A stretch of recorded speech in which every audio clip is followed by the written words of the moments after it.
Hi there, welcome to the second video on contracts. Now that we have seen the fundamentals of what is meant by a contract and what the concept of offer and acceptance, in this video we'll take a look at yet another important aspects of a contract as defined in the Indian Contract Act of 1872, which include consideration and capacity to contract. So what exactly is meant by consideration? Section 2D of the Indian Contract Act defines consideration as under: when at the desire of the promiser, the promisee or any other person has done or abstained from doing, or does or abstains from doing, or promises an act or abstinence, or promises something, then such an act or abstinence or a promise is called a consideration for the promise. In simple words, consideration is what you get in return for doing or giving something to the other person. It is the price that we get in return. Now, it necessarily need not be monetary or financial.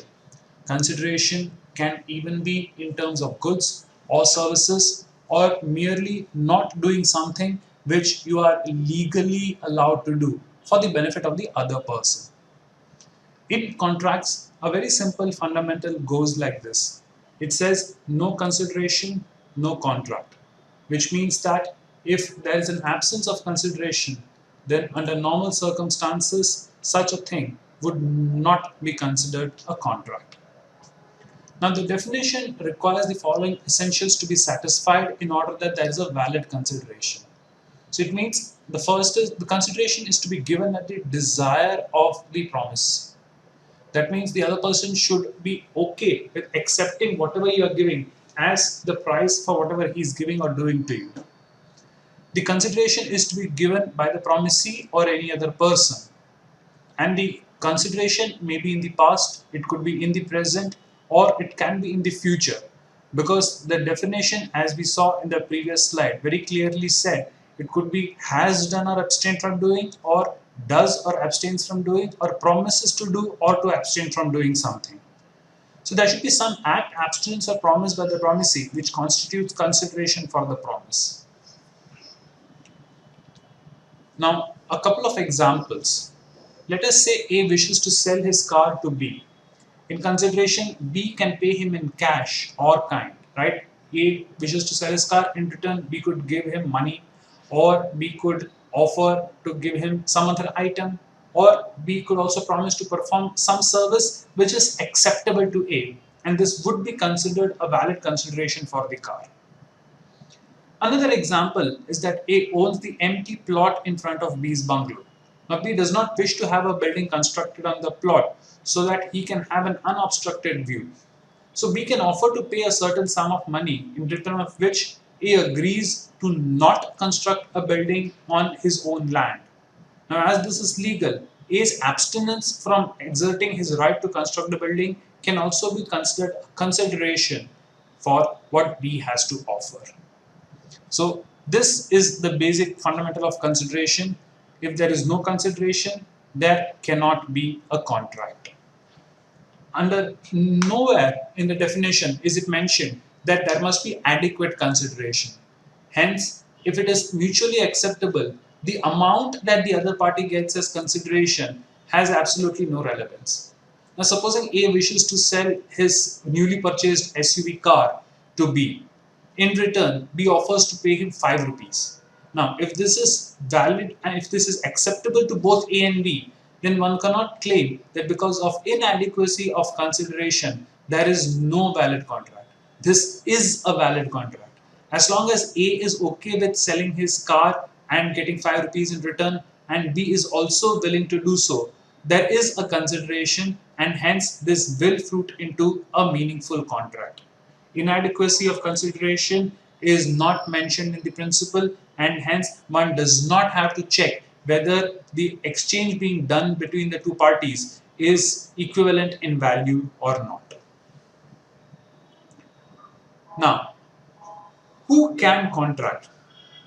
One of the essentials of a valid contract, as mentioned in section 10, is that the parties to the contract should be competent to make the contract.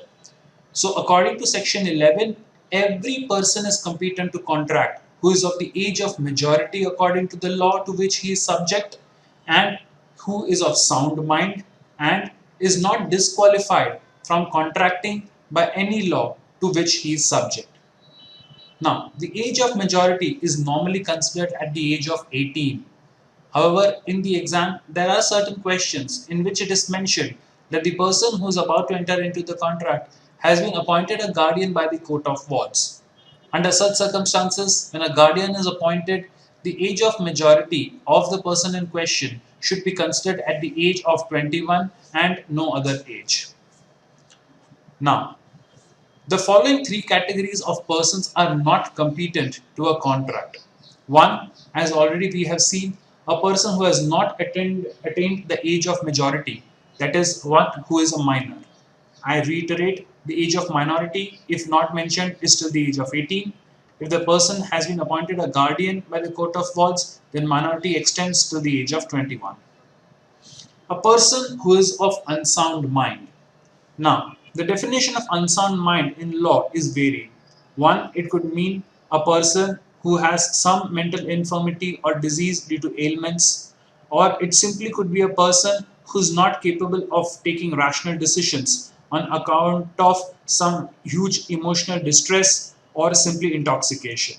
So, a person of unsound mind is a person who, at that point of time, is not capable of taking a decision which would be in his or her own benefit. So, unsoundness of mind could be because of multiple reasons like ailments, advanced age, emotional distress, intoxication, etc. And a person who has been disqualified by contracting by some law is also a person who cannot enter into a contract. Now, there could be a specific injunction against a person saying that he cannot enter into a contract. Under such circumstances, he cannot. Now, although the above stated categories of persons are not competent to contract, yet they may something be making be some bargains, taking loans, or be supplied with goods by third parties, or be conferred with some benefits. Now, let us take a few examples to understand this. A wishes to enter into a contract with B who is 13 years of age, and this is not valid. Why? Because B is a minor. A wishes to enter into a contract with B who is permanently insane. Again, this is not valid. But supposing A enters into a contract with B who is generally of unsound mind, but is of sound mind at the time of making or entering the contract, then this is valid. So, unsoundness of mind applies only at the time of entering into or making the contract. If a person of generally unsound mind enters into a contract when he is of sound mind, it is valid. Similarly, a person who is generally of sound mind may not enter into a contract if at the point of making the contract he is of unsound mind. Now, A cannot enter into a contract with B who is generally of sound mind but of unsound mind at the time of entering into the contract. Now, pursuant to a court order, B has been specifically prohibited from entering into a contract.